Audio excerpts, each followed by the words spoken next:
말씀 나누겠습니다.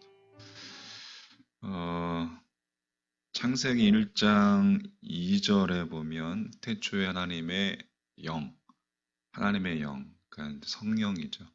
성령님께서 수면 위에 운행하고 계셨음을 기록하고 있습니다. 또 창세기 1장 26절은 하나님께서 우리의 형상을 따라서 우리의 모양대로 우리가 사람을 만들자 이렇게 말씀하셨는데 성부, 성자, 성령, 삼위일체 하나님께서 인간을 지으셨음을 이렇게 밝혀주고 있습니다. 구약 성경의 요셉은 이제 이집트 그 바로의 꿈을 해석하는 장면이 나오는데 거기도 하나님의 영, 성령님의 감동으로 해석하였다 기록되어 있어요. 하나님의 영. 또 모세와 여호수아 역시 이 성령님의 도우심 속에서 출애굽과 가나안 정복의 역사를 이루었습니다. 신약에 보면 마리아가 동정녀의 몸으로 예수 그리스도를 잉태한 것도 성령님의 역사였습니다. 자, 오순절 성령 강림 이전에도 이렇게 이 땅에서 인간의 삶 속에서 성령님께서 역사하고 계셨던 것을 우리는 성경을 통해서 알 수가 있습니다. 자, 그럼에도 오순절 이 성령 강림이 중요한 것은 이제 인간을 구원하시기 위해서 예수님의 죽음과 부활 그리고 승천의 결과로 이루어진 일이기 때문에 오순절 이 성령 강림이 중요합니다. 예수님을 통해서 인간을 구원하시려는 하나님의 섭리가 이 성령 강림 사건으로 이제 완결되면서 본격적인 이제 교회의 시대가 열리게 되는 것이죠. 오순절 성령 강림은 이제 특정한 개인에게 임한 사건이 아니라 한 곳에 모여서 함께 모여 기도하면서 기도하던 사도들과 또 성도들의 그 초대 이 성도들의 무리, 즉 이 공동체에 임한 공동체적인 사건이었고 이 공동체가 신약 최초의 교회로서 교회의 역사가 성령 강림과 더불어서 시작되는 것을 우리는 볼 수가 있습니다. 1장 5절에 보면 요한은 물로 세례를 베풀었으나 너희는 몇 날이 못되어 성령으로 세례를 받으리라 하셨느니라 되어 있습니다. 성령으로 세례를 받으리라. 이제 마가 다락방에서 함께 모여서 기도하던 이들이 오순절날 성령 강림이 임한 것이죠. 그러니까 교회는 성령 세례를 받은 사람들의 공동체가 교회이다라는 것을 우리가 알 수가 있습니다. 성령으로 세례를 받는 것, 성령 세례에 대해서 이제 오늘 2절, 3절, 4절 말씀 다시 한번 보면 호련히 하늘로부터 급하고 강한 바람 같은 소리가 있어 그들이 앉은 온 집에 가득하며 마치 불의 혀처럼 갈라지는 것들이 그들에게 보여 각 사람 위에 하나씩 임하여 있더니 그들이 다 성령의 충만함을 받고 성령이 말하게 하심을 따라 다른 언어들로 말하기를 시작하니라 했습니다. 자, 성령님께서 임하실 때 급하고 강한 바람 같은 이렇게 표현되어 있어요. 비유법이죠. 같은. 또 3절에 마치 불의 혀처럼 갈라지는 것들이 보였다라고 증언하고 있습니다. 같은, 뭐뭐처럼, 그러니까 이것이 성령이다라고 단정한 것이 아니라 그렇게 비유한 거죠. 성령님께서 임하실 때 바람 같은 불의 혀처럼 성령님께서 임하실 때 이곳에 있던 성도들의 주관적인 체험이었고 느낌이었다는 겁니다. 예수님께서 공생애를 시작하기 전에 요단강가에서 세례 요한한테 세례를 받으시고 올라오실 때 성령이 뭐같이 임했다라고 했어요. 비둘기같이 임했다고 했죠. 비둘기같이 자기 위에 임하심을 보셨습니다. 예수님의 장면은 비둘기같이 임했어요.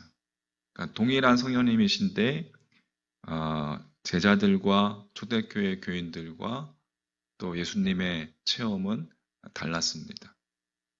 그러니까 무슨 이야기를 하고 싶은 것이냐면 성령님께서 임하실 때 급하고 강한 바람 같은 것이나 불의 혀처럼이나 비둘기같이 임했느냐, 그것을 따지는 게 중요한 것이 아니라 그것은 지극히 주관적이고 개인적인 느낌과 경험이기 때문에 그것을 따지는 것이 중요한 것이 아니라 성령님께서 임하실 때 우리 각자의 느낌이나 체험은 다 다르지만 우리가 성령의 사람이 되었다면 우리에게 나타나는 공통적인 결과, 그것은 성령 충만한 삶을 사는 것이다라는 것입니다.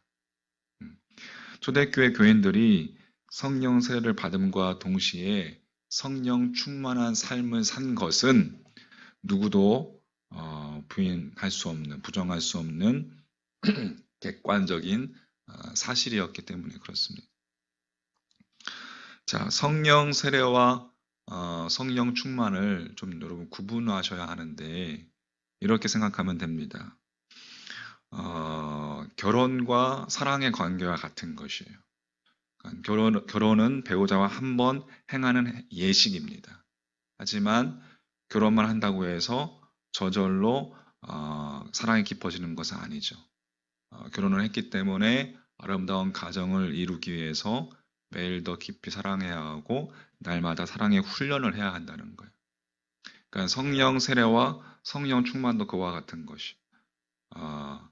어떤 이들은 결혼식 할 때 뭐 한복을 입고 결혼할 수도 있고, 어떤 이들은 양복을 입고, 또 어떤 이들은 뭐 이렇게 전통 혼례대로, 어떤 이들은 서양식대로, 또 어떤 이들은 예식장에서도 결혼할 수 있고, 어떤 이들은 예배당에서 할 수도 있고, 그 결혼 당사자들의 취향과 가치관에 따라서 예복과 예식장 등등은 달라질 수 있습니다. 그러니까 성령 세례도 마찬가지예요. 어떤 이들에게는 불의 혀처럼, 어떤 이들에게는 비둘기같이, 어떤 이들에게는 강한 바람 같은 그렇게 성령의 세례를 받을 수도 있고, 또 자신에게 성령님이 임하셨음을 느끼거나 혹은 잔잔하게 임하시기 때문에 또 자신에게 성령님이 임하셨다는 것을 느끼거나 깨달을 수 없을 수도 있습니다. 형식 및 방법은 다르지만 그 본질은 같다라는 거예요. 고린도전서 12장 3절 말씀, 그러므로 내가 너희에게 알리노니 하나님의 영으로 말하는 자는 누구든지 예수를 저주할 자라 하지 아니하고 또 성령으로 아니하고는 누구든지 예수를 주시라 할 수 없느니라.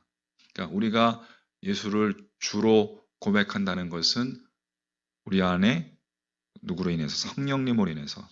성령님께서 그렇게 예수님을 구원자로 믿을 수 있도록 우리에게 임하셨기 때문에 그런 것이죠. 그러니까 이렇게 성령의 세례를 받은 이들에게 남은 것은 아까도 이야기했듯이 날마다 성령 충만함을 사는 것입니다. 지속적으로 이어갈 수 있도록 성령 충만한 삶을 추구하는 거예요. 그러면 성령 충만한 삶은 무엇일까? 결혼한 부부가 서로 사랑하면서 함께 살듯이 성령님과 함께 사는 것입니다. 바꾸어 말해서 자신에게 임하신 성령님의 그 성령님의 인도하심 속에서 사는 거예요. 그게 성령 충만한 삶인 것입니다. 그러니까 우리가 성령님의 인도하심 속에서 산다는 것은 그러면 구체적으로 무엇인가? 요한복음 16장 13절에서는 성령님을 진리의 영이라고 이렇게 얘기하죠. 진리의 영. 성령님의 역할은 우리를 진리 가운데로 인도하는 것이 성령님의 역할이라는 거예요. 그러니까 성령님의 인도하심 속에서 산다는 것은 진리 가운데 산다는 것이고, 진리는 곧 예수님이시고, 예수님은 곧 말씀이죠. 로고스이시죠. 따라서 성령의 충만한 삶을 산다는 것은 성령의 인도하심을 받는다는 삶이고, 이꼬르 진리를 따르는 삶이고, 이꼬르 말씀을, 주님의 말씀을 따라 사는 삶이 성령 충만한 삶이다. 할렐루야. 그러니까 한마디로 성령 충만한 삶은 성령님의 도우심 속에서 주님의 말씀 속에 거하며 그 말씀을 따라 사는 거예요. 말씀을 떠나서 신비한 능력을 행하고 밤을 새워가며 기도하는 것이 성령 충만한 삶이 아니라, 신비한 능력이 없을지라도 밤을 새워가며 혹은 정말 청상유수처럼 기도하지 못한다 할지라도 날마다 매일매일 주의 말씀을 따라, 말씀 안에서 그 말씀을 따라 사는 사람이 진정 성령 충만한 삶이라는 것이. 성령님은 진리의 영이시고 우리를 진리 자체이신 주님의 말씀 속으로 인도하시는 분이시기 때문에 그렇습니다. 할렐루야. 여러분, 그러므로 말씀이 중요한 거예요. 말씀을 묵상하고 말씀을 먹고 마시고 호흡하고 되새기고, 여러분 그 말씀 가운데 여러분 자신을 발견하고, 또 나의 내면을 말씀 가운데 비추어 보고, 우리의 죄악들을 주의 말씀 가운데, 빛 가운데 내려놓고, 할렐루야. 이런 말씀의 훈련들이 여러분 깊어져야 한다는 거예요. 매일매일 날마다 말씀을 따라, 할렐루야.